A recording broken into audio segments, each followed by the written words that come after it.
आज हम pituitary gland को और डीपली समझेंगे। लास्ट क्लास में हमने पिट्यूटरी ग्लैंड के बारे में समझा था और एंडोक्राइन सिस्टम होता क्या है उसको समझा, हार्मोन्स के बारे में जाना। और पिछली क्लास में हमने पिट्यूटरी ग्लैंड के जो एंटीरियर लोब से जितने भी हार्मोन सिक्रीट होते हैं उनके बारे में हमने कल थोड़ा थोड़ा पढ़ा था लास्ट क्लास में। और आज हम थोड़ा और एक बार रिवाइज कर लेते हैं उन सभी हार्मोन्स को। उसके बाद हम पोस्टीरियर पिट्यूटरी के हार्मोन्स को डिस्कस करेंगे। तो शुरू करते हैं। तो सामने के भाग के जो हॉर्मोन्स निकलते हैं पिट्यूटरी से उसको डिस्कस कर लेते हैं।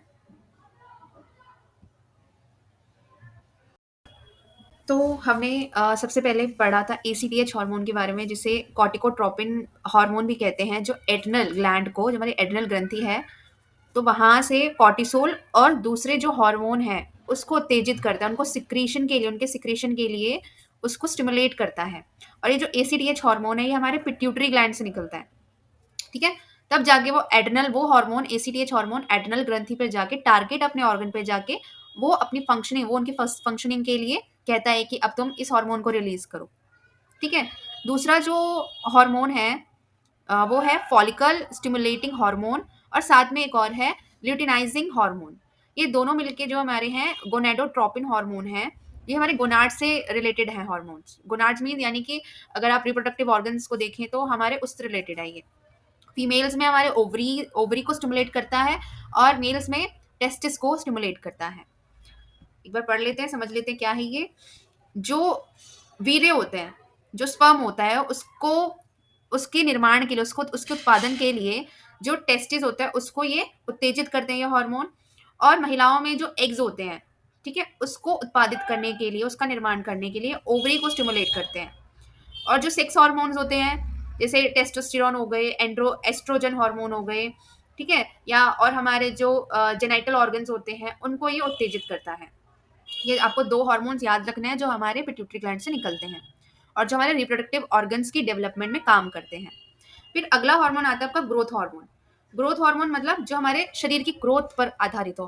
ग्रोथ मतलब जो हमारे मसल से कनेक्टेड हो, जो हमारे बोन से कनेक्टेड हो, जिसमें जो काम करता है हार्मोन वो पिट्यूटरी ग्लैंड का ग्रोथ हार्मोन करता है। इसे शॉर्ट फॉर्म में जीएच हार्मोन कहते हैं हम। और इसमें मांसपेशियों का निर्माण होता है, हमारी बोन्स का डेवलपमेंट होता है, उसको ये उत्तेजित करता है। और जो हमारे फैट टिश्यूज होते हैं उसको कम करके शरीर के आकार में एक महत्वपूर्ण प्रभाव डालता है। तो ये सारे जो हमारे मसल की फंक्शनिंग हो गई, बोन की फंक्शनिंग हो गई, it is depend on growth hormone. फिर नेक्स्ट हार्मोन आता है आपका प्रोलैक्टिन हार्मोन। प्रोलैक्टिन हार्मोन सबसे ज्यादा ये फीमेल्स में ही होता है क्योंकि उनको जो उनके ब्रेस्ट होते हैं उसमें मिल्क का निर्माण होता है आफ्टर डिलीवरी बेबी के लिए, ठीक है। तो ये प्रोलैक्टिन उसमें अपना फंक्शनिंग करता है, ठीक है। अब जितना माँ के विचार जितना ज्यादा अच्छे होंगे, बच्चे को जो दूध मिलेगा माँ से वो बहुत अच्छा न्यूट्रिशनस होगा। लेकिन जिस घर में वातावरण अच्छा नहीं होता तो माँ के जो ब्रेस्ट होते हैं उसमें मतलब अच्छे से दूध का उत्पादन नहीं होता, ठीक है। तो बच्चा देखा होगा कि अच्छा मतलब उसको दूध मिल रहा है माता का, फिर भी वो कुपोषित है। क्यों? कहीं ना कहीं माता जो है वो मेंटली डिस्टर्ब्ड है। और ये मेंटली डिस्टर्ब जो हार्मोन है, ठीक है, प्रोलैक्टिन, कि एक बच्चा वो है जिसको अच्छे से पोषण मिला माता के दूध से, एक बच्चा वो है कि माता का दूध मिल रहा है लेकिन वो कुपोषित है। तो फर्क है मेंटली लेवल पे, ठीक है। तो मेंटली लेवल पे जो आपका पिट्यूटरी ग्लैंड है वो हेल्दी रहना बड़ा जरूरी है एक माता के अंदर। तो प्रोलैक्टिन वहां पे अपना भूमिका निभाती है। आगे चलते हैं। फिर आता है आपका थायराइड स्टिमुलेटिंग हार्मोन। ये भी जो आपका टीएसएच हार्मोन है, इसको शॉर्ट फॉर्म में टीएसएच कहते हैं। ये हार्मोन भी आपके पिट्यूटरी ग्लैंड से निकलता है, जो एंटीरियर पिट्यूटरी है, जो हमने लास्ट क्लास में डिस्कस किया था, पहला जो लोब है, तो वहीं से ये स्क्रीट होता है और ये जाके आपके थायराइड ग्लैंड पे जाता है ये हार्मोन। तो वहां पर ये थायराइड हार्मोन को उत्पादित करने के लिए स्टिमुलेट करता है, उत्तेजित करता है उस ग्रंथि को। सामने का भाग भी कई दूसरे हार्मोन उत्पादित करता है, ठीक है। जो हमारी पिट्यूटरी ग्लैंड का एंटीरियर लोब है वो और भी ऐसे बहुत ज्यादा हार्मोन्स निकालता है। जैसे हमारा त्वचा का रंग ले लीजिए, ठीक है, किसी के त्वचा का रंग बहुत ज्यादा सफेद मिलेगा तो किसी का बहुत ज्यादा डार्क मिलेगा। तो ऐसा क्यों है? स्किन कलर में ऐसा फर्क क्यों है? क्योंकि वो भी हमारे कहीं ना कहीं पिट्यूटरी ग्लैंड से रिलेटेड है। तो पिट्यूटरी ग्लैंड मेलेनोसाइट उत्तेजक हार्मोन को भी रिलीज करती है और साथ ही साथ ऐसे हार्मोन्स भी रिलीज करती है जो हमारे पेन को रिलीफ देने में मदद करते हैं, लाइक एन एनकेफिलिन्स या एंडोर्फिन। ये जो हार्मोन है ये हमारे दर्द की पीड़ा को कम करने में या उसको रोकने में मदद करते हैं। और भी हार्मोन जैसे निकलते हैं जो हमारी इम्यून सिस्टम को क्या करते हैं? कंट्रोल करने का काम करते हैं, जैसे एंडोर्फिन्स, ये हार्मोन सबसे ज़्यादा मदद करते हैं हमारी इम्यूनिटी में। आगे चलते हैं। अब हम ये तो सारे हमने जो बात करी थी जितने भी हार्मोन्स थे आपके एंटीरियर लोब के पिट्यूटरी ग्लैंड के हार्मोन्स थे। अब जो पीछे का लोब है जो आपका ब्रेन से कनेक्टेड है, वहाँ मैंने बताया था कि वहाँ से 2 हार्मोन सिक्रीट होते हैं, पीछे वाले भाग से, राइट? तो कौन-कौन से हार्मोन सिक्रीट होते हैं? एक होता है वैसोप्रेसिन हार्मोन और एक होता है ऑक्सीटोसिन हार्मोन। जो वैसोप्रेसिन हार्मोन है इसका एक और नाम है anti diuretic, anti diuretic hormone. कि ये जो है वैसोप्रिन हार्मोन, ये किडनियों द्वारा उत्सर्जित किए जाने वाले पानी की मात्रा को नियमित करता है। हमारी किडनी क्या करती है? फिल्ट्रेशन का काम करती है, यूरिनेशन को बाहर करती है ना? तो ये जो वैसोप्रिन हार्मोन है, जो किडनी फंक्शनिंग कर रही है, ठीक है, पानी की मात्रा को नियमित रूप से बाहर निकालने के लिए और शरीर में एक तो इलेक्ट्रोलाइट्स का बैलेंस कर रही है, ठीक है, वाटर का बैलेंस कर रही है, तो ये सारा का सारा काम किडनी करती है। लेकिन इसको कौन सा हार्मोन मदद करता है? तो वैसोप्रेसिन हार्मोन मदद करता है जो पिट्यूटरी ग्लैंड के पोस्टीरियर पार्ट से रिलीज होता है। ये बहुत इंपॉर्टेंट चीज है।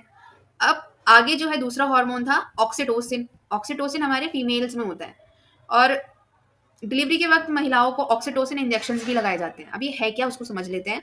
ऑक्सीटोसिन हार्मोन के कारण जो शिशु होता है, बेबी होता है, वो जन्म के दौरान यानी कि ड्यूरिंग डिलीवरी, जन्म के दौरान और जन्म के तुरंत बाद अतिरिक्त खून बहने से रोकने के लिए गर्भाशय संकुचित हो जाता है। जब ऑक्सीटोसिन के कारण क्या होता है, जो फीमेल का यूट्रस होता है, जहाँ बेबी होता है, ठीक है, वो क्या होता है, कॉन्ट्रैक्ट हो जाता है। कॉन्ट्रैक्ट मतलब कॉन्ट्रैक्शन होगा उसमें ताकि बेबी आराम से बाहर निकल सके यूट्रस से, ठीक है, उसकी डिलीवरी अच्छे से हो सके। तो ये जन्म के दौरान, ठीक है, रिलीज होने लगता है, साथ ही तुरंत बाद, ताकि फीमेल की बॉडी का जो जो भी अंदर खून है वो ज़्यादा ना बहे, उसको रोकने के लिए ये ऑक्सीटोसिन हार्मोन काम आता है। ये एक नई चीज़ थी आपके लिए, समझना बड़ा ज़रूरी है क्योंकि हम योग के विद्यार्थी भी हैं। ऑक्सीटोसिन जो है वो हमारे जो फीमेल्स के जो स्तन है, ब्रेस्ट है, उसमें दूध की नलिकाओं के संकुचन को भी उत्तेजित करता है क्योंकि अब आफ्टर डिलीवरी बेबी पूरा का पूरा डिपेंडेंट होता है अपनी मदर पे। तो फीड उसकी मम्मी कराती है, उसको मदर कराती है फीड। तो फीड के लिए वो दूध लेता है, दूध पीता है माता का दूध पीता है और साथ ही अब जब बच्चा दूध पिएगा तो वहाँ के दूध के आसपास की जो नलिकाएं हैं उसमें संकुचन होगा, तब जाके बच्चे को दूध प्राप्त होगा। तो उस संकुचन का काम कौन करता है? ऑक्सीटोसिन करता है। बहुत इंपॉर्टेंट चीज़ है। उत्तेजित करता है वो संकुचन को, जो स्तनपान कराने वाली स्त्रियों में दूध को कुचाग्र की ओर यानी कि नीचे की ओर लाता है। ऑक्सीटोसिन की कुछ अतिरिक्त भूमिकाएं पुरुषों और स्त्रियों दोनों में होती हैं। तो पुरुष में भी ऑक्सीटोसिन होता है, लेकिन उसमें थोड़ा कम पाया जाता है, लेकिन महिलाओं में बहुत ज़्यादा पाया जाता है। अब आप समझ गए होंगे ऑक्सीटोसिन की भूमिका। अब आज हमारा जो नया